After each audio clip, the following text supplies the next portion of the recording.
In today's video, I'm going to teach you how to use Notion for content creators. Planning content.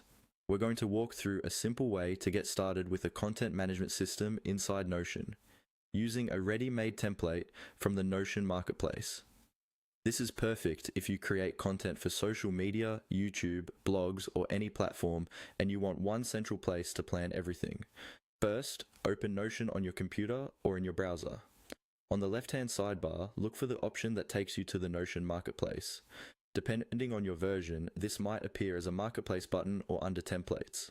Go ahead and click on that. The Marketplace is where Notion collects templates and tools created either by Notion or by the community, and it's a great way to quickly set up a powerful workspace without building everything from scratch.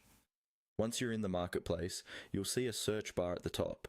Click into that search bar and type in Content Management.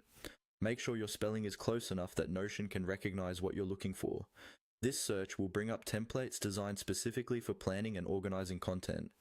After the results load, you'll see a list of different content-related templates. Take a moment to scan through them.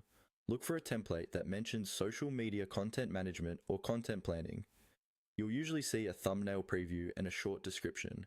When you find the content management template you want to use, click on it to open the detailed view. Here, you can scroll through the preview to see how the database is structured, what properties it uses, and whether it fits your workflow. If it looks like a good match for how you like to plan your content, go ahead and click on the Add button. This is usually located near the top right of the template page.